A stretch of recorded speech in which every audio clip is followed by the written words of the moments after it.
Hello and welcome to Money, Money, Money, your personal finance date with me, Surabhi Upadhyay. Now, this is a very, very special show for me because it is giving me the opportunity to connect with you on all things finance, money and wealth after a long, long gap. So very happy to be here and happy to be connecting with all our viewers back on Money, Money, Money.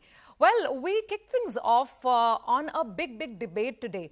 That debate relates to the role that Finfluencers, financial content makers, financial influencers are making on social media. The impact that they're making on digital channels, their relevance and role in spreading financial education and awareness, and how perhaps they now need to be regulated. There's been a growing clamor.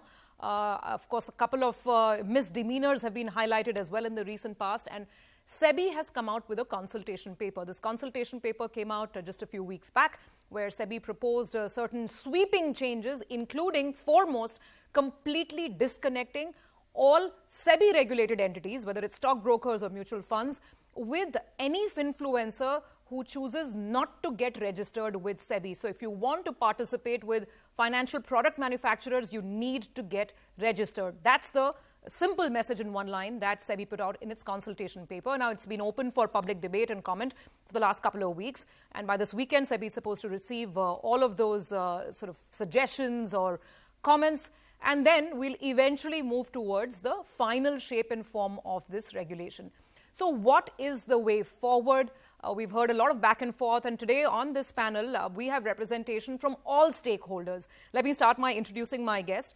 Very popular and well-known face on YouTube, Rachana Ranade, is joining us, and she, of course, represents the Finfluencer community, a huge sort of sweeping community which is now reaching out to digital audiences, cutting across age groups, especially, of course, the younger audiences. Representing the financial sector, we have with us Swarup Mohanty, CEO of Mirae Asset Investment Managers, and also Gagan Singla, MD of BlinkX, which is JM Financial's latest fintech platform that they're setting up. And then representing the advisory community, the small breed of registered investment advisors, is Mohit Gang, who's of course been on the show. You've heard him several times in the past many years on a lot of very good sort of content when it comes to advisory on how to manage your money. So, ladies and gentlemen, thank you very much for joining in. This is an important debate and one that we need to have. Public discourse is very important on this aspect. So, I want to start by getting my panel's first thoughts on the regulatory paper, this consultation paper that Sebi came out with, where Sebi essentially said that get registered and then deal with Sebi-regulated entities, otherwise complete disconnect. Rachana, what did you make of this paper? I think it was just 2-3 pages in total length. What are your first thoughts? I think this is definitely a welcome move for regulating this whole industry. The only thing we should understand why this came in. And for that, when I read the consultation paper very carefully, if you move to point number 2, which talks about the background, in that point number 2.4, there are two major points what SEBI is really concerned with. Number 1, it is about people who are unregistered entities, including influencers, who are trying to entice people. And number 2, their problem is if the disclosure is not given about the monetary relationship between the unregistered entity, including influencer, and the other entity who is paying. So I think the second point is pretty easy to steer. We just need to have disclosure requirements which SEBI gives out, and we as influencers or other people who want to continue this, they absolutely comply with the disclosure requirements. The first point is a little bit tricky, where it is mentioned that people are trying to entice the followers. Now I think a proper distinction needs to be made between what do we mean by enticing people to trade and what do we mean by educating their followers. So I'll just give a quick example for that. If I'm making a video about top 3 finance ratios, and if I talk about, let's say, debt to equity ratio, PE ratio, and ROC, after making the video, I say that, okay, these are 2-3 examples. And then I say that if you want to kickstart your investment journey, you need to have a demat account. And for that, link is there in the description box. Now, ultimately, if people are going ahead, they are opening their demat account, and if some brokerage is earned out of this, then I am getting this income as a byproduct. That is not the whole reason why I am creating this video. So having this as an income should not be a problem according to me. See, the whole point that I'm making is enticing people is a problem. तो ये बीमारी है, इसको ठीक करना चाहिए. तो problem ये हो रहा है, अभी लोग बोल रहे हैं कि बीमारी है क्या, इंसान को ही खत्म कर दो तो बीमारी ऑटोमेटिकली खत्म हो जाएगी. That should not be the thought process. We should address as to what is the problem, and that should be taken care of, is what my thought process is. Rachana, fair enough, but let me present a counter argument that I think a lot of people in the financial community are also making. A lot of the registered advisors are also making that there has been, I don't know if I can call it mis-selling, but there has been maybe some amount of abuse where trading workshops are being held, get rich with these 5 stock tips, attend a master class and, get to be a master of futures and options trading instantly.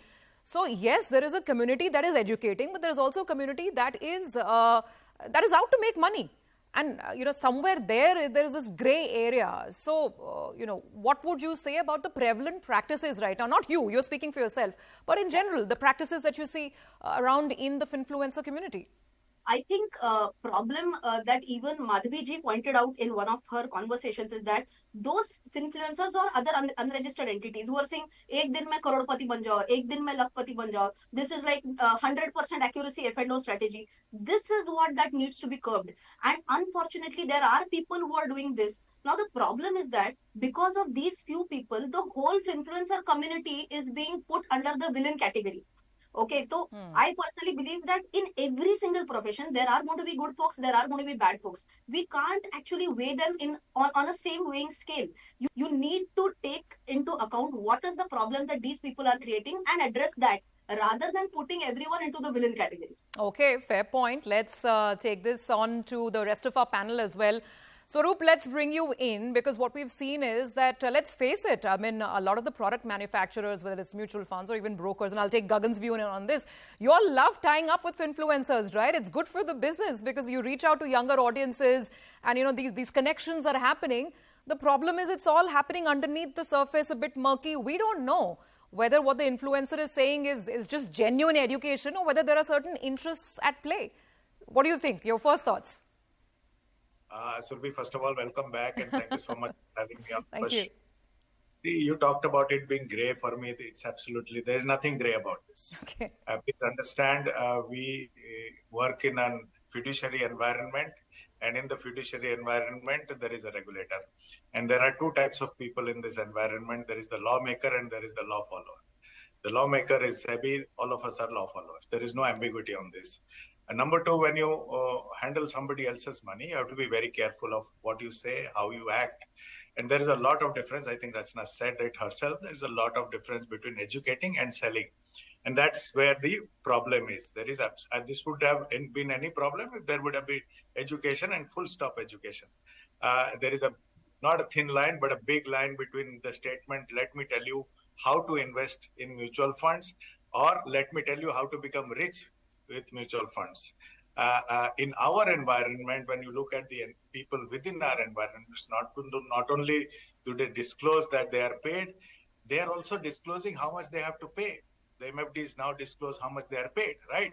So this is not about non-registered influencers, it's all about registered influencers also.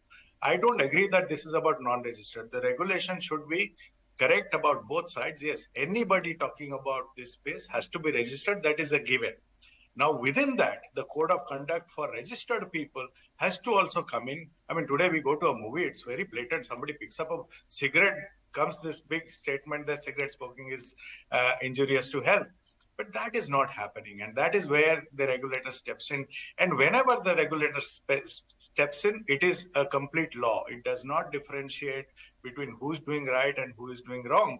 And that's how it should be. So, time had come when this excess had to be corrected, and I'm very happy that there is some law to it. At least some sanity should prevail, because the kind of commitments that were going out on behalf of products, I don't know if they were backed by money or not, on the surety of money being made in a completely unsure environment was getting a bit too out of hand. So the regulation is welcome according to me.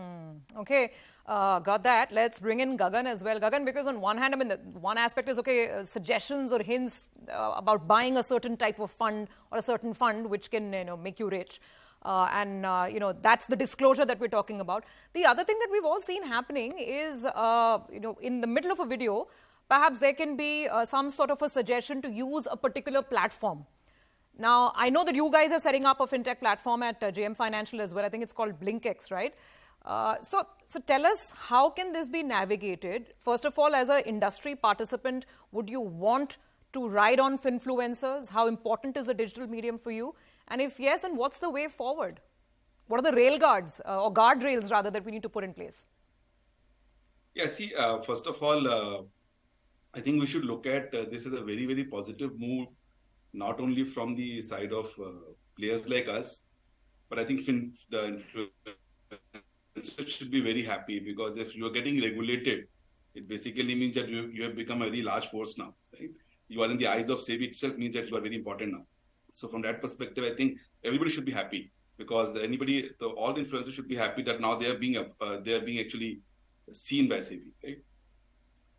In terms of using the digital platform, obviously using the apps, the trading platforms, the KYC and all we use, the kind of regulation that SEBI is bringing in is not stopping anybody, right? It's not stopping the influencer from doing anything, right? It's a matter of making sure the disclosures are there. For example, any industry like finance or pharma is heavily regulated, right? Because there's a lot of sensitivity in it. In finance, the raw material is money, right? Therefore, there's a lot of sensitivity. And same is pharma, right? Doctors have to be very registered practitioners, right? So therefore, I think what SEBI is bringing is making sure that, as Swarup said, lot of disclosures, lot of clarity to the users, right? If you look at the spirit of the law is that we want to protect the value of the consumers, right? Protect the consumers. They should have all the disclosures. They should have all the clarity of what the user is saying, what the influencer is saying. And when it comes to decision making, you can always use digital and social media to get information. You can use it for getting to know a lot of knowledge, right? But actually, finally, when you take decisions, you should always get a consultation from somebody who's registered, who is an official practitioner, who is a certified practitioner.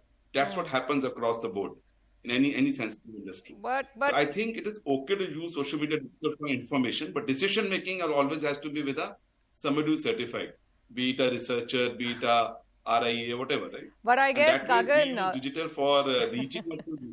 but Gagan, in a world that has converged so fast in the last 10 years, I think that's easier said than done. On paper, you can say that only use social media for communication and information, and use Mohit services to take that decision. But I think that's easier said than done. We can say it on TV, but in practice, I think that's the challenge. But we are going to talk.